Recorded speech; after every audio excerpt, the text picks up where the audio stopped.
తాకట్లో ఉన్న మీ బంగారాన్ని విడిపించి ఆ రోజు ఆన్లైన్ రేటుకి కొంటాం. Sharma gold company. నమస్కారం అండి, సుమన్ టీవీకి స్వాగతం. నేను గీతాంజలి. ప్రస్తుతం మనతో పాటు ఉన్నారు వైదిక ఆస్ట్రాలజర్ గోనుగుంట్ల సురేష్ బాబు గురువు గారు. వారితో మాట్లాడి ఈ మార్చి 10 నుంచి గురు అనుగ్రహం అనేది ఒక 3 నెలల పాటు ద్వాదశ రాశుల వారిపైన ఏ విధంగా ఉండబోతుందో గురువు గారి మాటల్లో విని తెలుసుకుందాం. గురుగారు నమస్కారం అండి. గీతాంజలి గారు నమస్కారం అండి. చాలా సంతోషం మీతో మాట్లాడడం. చాన్నాళ్ళు అయిపోయింది, ఎప్పటి నుంచో అనుకున్న సమయం రావాలి దేనికైనా. అంతేనండి. గురుగారు, మరి గురువు వక్రగతి నుంచి మళ్ళీ యథాస్థానానికి వస్తున్నారు మార్చి 10వ తారీఖు నుంచి అని విన్నాము. మరి ఈ సందర్భంగా ద్వాదశ రాశుల వారికి గురువు ఎలాంటి అనుగ్రహాన్ని అందిస్తారు? ఎందుకంటే గురువు అనగానే ఎప్పుడు అనుగ్రహించే గ్రహం అని చెబుతూ ఉంటారు కాబట్టి, మరి ఆ బృహస్పతి గురువు ఎలాంటి అనుగ్రహం అందిస్తున్నారు, ఏ ఏ రాశుల వారికి ఎలా ఉండబోతుందో తెలియజేస్తారా? ఓం గం గణపతియే నమః. స్వర్ణలక్ష్మి నమస్తే అస్తు. పరబ్రహ్మ స్వరూపిణి రాజ్యం దేహి ధనం దేహి సర్వకామాంచ దేహి మే. స్వర్ణలక్ష్మి అమ్మవారు ప్రతి ఒక్కళ్ళకి పరమానందంగా ఉండే ఒక బ్రహ్మ జ్ఞానాన్ని ఇవ్వాలి. ప్రతి ఒక్కళ్ళు తమ కళ్ళతో హోలిస్టిక్గా ప్రతిదాన్ని చూడగల ఒక సామర్థ్యం మనకి ఇవ్వాలి. అలా ఇచ్చే ఒక శక్తి స్వర్ణలక్ష్మి అమ్మవారికి ఉంటుంది. ప్రతి ఒక్కళ్ళకి రాజ్యం దేహి వాళ్ళకి ప్రతి ఒక్కళ్ళకి రాజ్యం దేహి అంటే ఏంటి, వాళ్ళకి అథారిటీ, పవర్, స్టేటస్ సింబల్ ఉండాలి. ధనం దేహి, విపరీతంగా ధనం ఉండాలి. సర్వకామాంచ సిద్ధి, ప్రతి ఒక్కళ్ళకి వాళ్ళ మనసులో ఎలాంటి కోరిక కోరుకున్నా ఇమ్మీడియట్గా తక్షణం నెరవేరాలి అని చెప్పేసి స్వర్ణలక్ష్మి అమ్మవారిని. మనకు వివేకం ఉండాలి. ఏ పని చేసినా కానీ రాంగ్ డెసిషన్స్ మనం ఏది చేసుకున్నా కానీ 10 ఏళ్ల తర్వాత 15 తర్వాత అయ్యో ఆ భూమి కొన్నాను రాంగ్ డెసిషన్ ఇప్పుడు రియలైజ్ అవుతూ ఉంటాం. అలా రాంగ్ డెసిషన్ చేసుకోకుండా ఇంటెలిజెన్స్, బుద్ధి మనకు ఉండాలి. కాబట్టి గణపతి మనకు అది ఇవ్వాలి. ఈ 2 ఉంటే చాలు. వివేక వైరాగ్యం ఉంటే లైఫ్ అంతా హ్యాపీ అంట ఆది శంకరాచార్య చెప్తూ ఉంటారు. ఇందులో మీరు అడిగిన విధంగా గురువుని గురించి చాలా ఇంపార్టెంట్ అండి. గురువు బ్రహ్మ, గురువు విష్ణు అంటారు. అంటే మనకున్న ఎన్నో జన్మల కర్మల మొత్తాన్ని కరిగించి ప్యూరిఫై చేసి సన్మార్గంలో పెట్టే ఒకే ఒక్క శక్తి గురువుకు ఉంటుందండి. అందుకనే ఆయనకి బ్రహ్మ విష్ణువు కంటే కూడా ఇంకా పెద్ద అని చెప్తూ ఉంటారు అనమాట. మనం లలిత సహస్రనామం చూసుకున్నా, లేదంటే విష్ణు సహస్రనామం చూసుకున్నా, ఎలాంటి స్తోత్రాలు చూసుకున్నా కానీ, ఎలాంటి పెద్ద పెద్ద హోమాలు చేసినా కానీ ముందు గురువుకి ప్రార్థన చేయకుండా ఏది చేసినా కానీ అది కలవదు. గురువుకి నమస్కారం చేయకుండా వెళ్ళినందుకు ఇంద్రుడికి ఇంద్ర పదవి పోయింది, బ్రహ్మపాతం చుట్టుకొని ఇంకా మళ్ళీ ఆయన స్వర్గం రాలేదు. ఆ తర్వాత అది ఇంకా డిఫరెంట్ స్టోరీ. వాళ్ళ వైఫ్ అదంతా మళ్ళీ గురువు దగ్గరికి వెళ్ళేసి అది పెద్ద ప్రొసీజర్ అనమాట. అంత పెద్ద శక్తి ఉంటుంది ఆ గురువుకి. చూడటానికి చాలా సింపుల్ గా ఓకే లోన్ ఏదో సంధ్యావందనం చేసుకుంటా మంత్రాలు చదువుకుంటా ఏదో లాగా ఉంటుంటారు అనమాట. బట్ వాళ్ళ చూపుకి, వాళ్ళ దృష్టికి, వాళ్ళ యొక్క ప్రెజెన్స్ కి చాలా ఇన్ఫ్లుయెన్స్ ఉంటుంది అనమాట. మనకి ఈ కాలంలో కనుక చూసుకుంటే గురువు ఎవరు అంటే అడ్మినిస్ట్రేటర్. ఓకే, ఈజ్ అ మంత్రి. So management skills. ఎవరైనా కనుక మేనేజ్మెంట్ పదవిలో ఉన్నారు అంటే, లేకంటే రాజరిక పదవిలో ఉన్నారు అంటే, అధికారం ఉందంటే వాళ్ళ పక్కన గురువు కంపల్సరీ ఉండాలి. ఒక గురు దృష్టి రాజు ఈ సూర్యుడు దృష్టి ఉంటే వాళ్ళు మంచి సీనియర్ లెవెల్ పొజిషన్లు అయిపోతారు. 10 మందిని నాయకత్వ లక్షణాలు ఉంటాయి అని చెప్తూ ఉంటారు.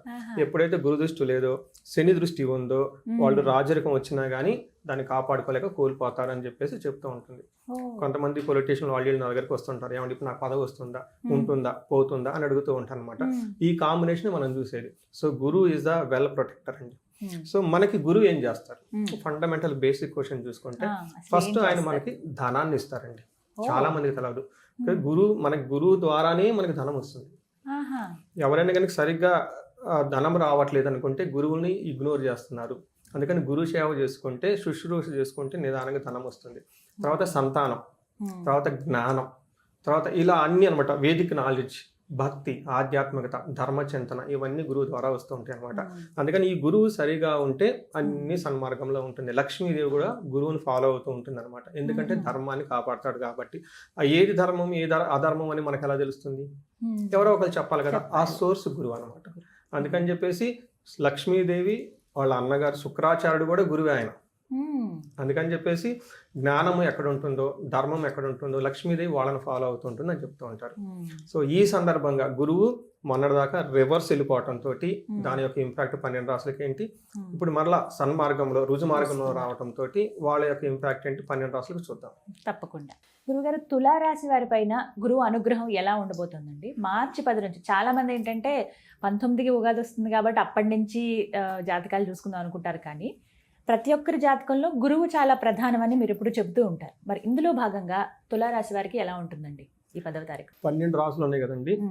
ఏదో ఒక రాశి బాగా లక్కీ ఉండాలి రాశి కదా, లక్ కాదు. 12 రాశులు మనం పెట్టుకున్నప్పుడు ఆ ఇండెక్స్ చూసుకుంటే ఒక్కొక్క రాశికి ఒక్కొక్క విధంగా ఉంటుంది కదా. బాగా లక్కీయెస్ట్ రాశి ఏదైనా ఉందంటే తులారాశి. ఓ తులారాశి మోస్ట్ లక్కీయెస్ట్ రాశి అనమాట. అందులోనూ 2025వ సంవత్సరంలో 2026వ సంవత్సరంలో ఈ 2 సంవత్సరాల రాశి ఫలాలు మన సుమన్ టీవీలో నేను చేశాను. లాస్ట్ 3 years నుంచి చేస్తూ ఉన్నాను. ఇది 3rd year మనం కూడా చేశాను. కంపారిటివ్ చేసుకుంటే వాళ్ళకే తెలిసిపోతుంది అంతకుముందు ఏం చెప్పాను. వీళ్ళకి ది మోస్ట్ లక్కీయెస్ట్ రాశి 12 రాశుల్లో బాగా ఉన్న టాప్ 3 రాశులు ఇది ఒక రాశి. దానికి కారణం గురువు. అందుకని గురువు వీళ్ళకి ఎక్కడ ఉన్నాడు? 9వ స్థానంలో ఉన్నారు. 9వ స్థానాన్ని మనం భాగ్యం అంటారు, లక్ అంటారు. ఒక మనిషికి లక్ ఎక్కడ ఉండేది చూసేదంటే 9వ స్థానంలో. ఆ 9వ స్థానంలో కనుక గురువు ఉంటే అది మహాభాగ్య యోగం అంటారు. భాగ్యం కాదు, మహాభాగ్య యోగం, గ్రేట్ లక్. ఎలా, ఏ ప్రకారంగా మనం చెప్పుకుంటూ పోతే మనకు సంస్కృతంలో మహర్షులు ఏం చెప్తారంటే అర్థం చ అంటే ధనం వస్తుందంట. 2 స్వకులాచార అంటే వీళ్ళ వంశంలో ఉన్న వాళ్ళ పేరెంట్స్ నుంచి వస్తున్న ఆచార వ్యవహారాలు చక్కగా చేస్తారు అన్నది ముఖ్యం అండి. గుర్తుపెట్టుకోండి, మన పెద్దవాళ్ళు ఇచ్చిన ఆచార వ్యవహారాల్లో చాలా స్ట్రాంగ్ ఉంటుందండి. చాలా స్ట్రెంత్ ఉంటుంది. మీరు అమెరికా వెళ్ళొచ్చు, యుఎస్ వెళ్ళొచ్చు, యూకే వెళ్ళొచ్చు, కానీ మీ నేటివ్ ప్లేస్లో ఉన్న దేవతలు, మీ నేటివ్ ప్లేస్లో ఉన్న గుళ్ళకి ఉన్నంత పవర్ ఎక్కడా ఉండదండి. ఎందుకంటే వీళ్ళ అమ్మ నాన్నగారు, వాళ్ళ అమ్మ నాన్నగారు, వాళ్ళ అమ్మ నాన్నగారు అక్కడ ముక్కుని ఉంటారండి. వాళ్ళకి ఆ సమ్మర్లో కానీ ఒకసారి వాళ్ళ నేటివ్ ప్లేస్కి వెళ్ళి వచ్చేసి అందరితో కలిసి తిరిగి వెళ్ళిపోతే ఆ వైబ్రేషన్స్ వాళ్ళు యూఎస్లో వెళ్ళిన తర్వాత చాలా ఉంటాయండి.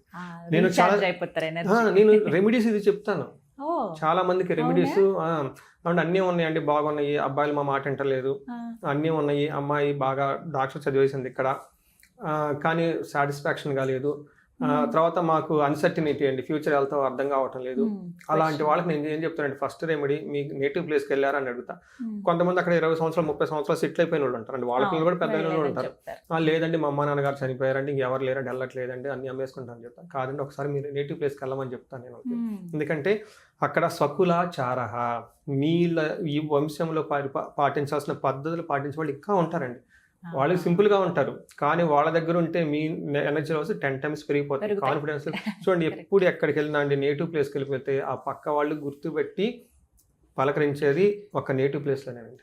మీరు ఇల్లు వదిలిపెట్టి వెళ్ళిపోవచ్చు 10 ఏళ్ళు 15 ఏళ్ళు, చాలా మంది బాసుల దగ్గర చాలా కంపెనీలు చేసి ఉండొచ్చు, కానీ నేటివ్ ప్లేస్కి వెళ్ళిపోయినప్పుడు వాళ్ళ ముఖం చూసి టక్కని గుర్తుపెట్టే వాళ్ళు ఉంటారండి. అక్కడ స్వకులాచార, ఎవరైతే వాళ్ళ కులాచారాలు పాటిస్తూ ఉంటారో వాళ్ళ దగ్గర లక్ ఉంటుందనే దానికి ఇందులో మనకు క్లూ ఉంటుంది ఈ శ్లోకంలో. గృహ లాభం, చక్కగా ఇల్లు కట్టేసుకుంటారు, రియల్ ఎస్టేట్. సుఖ భోజనం, చక్కగా భోజనం చేస్తారు. చూడండి, మనిషికి లక్ అంటే ఇదే కదండి, చక్కగా భోజనం చేసి ఇల్లుండి మన పెద్దవాళ్ళు చెప్పిన పనులన్నీ చక్కగా పాటించుకుంటూ ధనం ఉంటే ఇంక కావాల్సింది ఇంకేమైనా ఉందా? లేదు కదా. నాతో నిత్య స్త్రీ జన సంపర్క అంటే లేడీస్ తోటి వాళ్ళ ఇంట్లో ఉన్న మదర్ కానివ్వండి, భార్య కానివ్వండి, కూతురు కానీ, బయట ఆఫీసుల్లో వాళ్ళ ఫీమేల్ కొలీగ్స్ ఉంటే వాళ్ళు చక్కగా ఇంటరాక్షన్ అయ్యేసి తద్వారా వీళ్ళకి మంచి సపోర్ట్ వస్తుంది.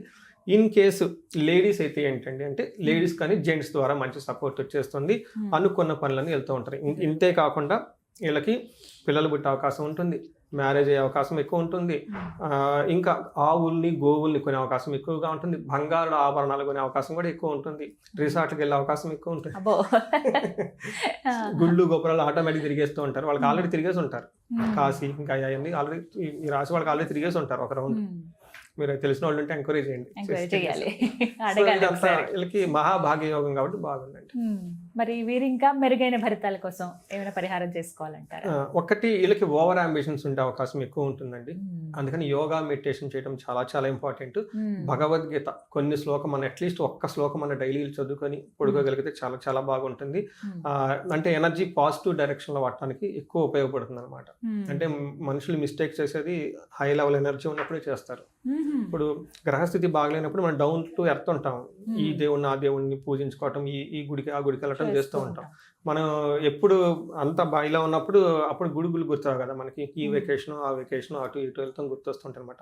ఆ టైంలో మిస్టేక్లు చేసే అవకాశం ఎక్కువ ఉంటుంది. కాబట్టి టూ మచ్ ఓవర్ అంబిషన్ లేకుండా పులిహార లాంటివి దానం చేయటం, ఎల్లో కలర్ వస్తువులు దానం చేయటం, గురువులకి ఏమైనా దానాలు చేస్తూ ఉంటే బాగా కలిసి వస్తుందండి. ఎక్కువగా ఏదో ఒక్క శ్లోకం కనుక ప్రతిరోజు ఈవినింగ్ వెళ్ళి చదువుకొని పడుకోగలిగితే, పర్టికులర్గా భగవద్గీత ఒక్కటి ఒక్క చాలు, శ్లోకం, ఒక్క చక్కగా. శ్లోకం ఎక్కువ వద్దు, ఒక్క శ్లోకం జస్ట్ అలా పడుకునే ముందు టచ్ చేసి పడుకుంటే చాలండి. ఇది చాలా చక్కటి పరిహారం అండి. ఎవరు మేము చదువుదాం అనుకుంటే చదవలేకపోతున్నాం అన్న వాళ్ళకి చాలా ఈజీగా ఈజీ చదువుకోవడానికి ఉంటుంది. మ్మ్. ఆ ఫలితం కూడా పొందుతారు. అంతే. గురువు గారు చక్కగా వివరించారు. ధన్యవాదాలు. ధన్యవాదాలండి.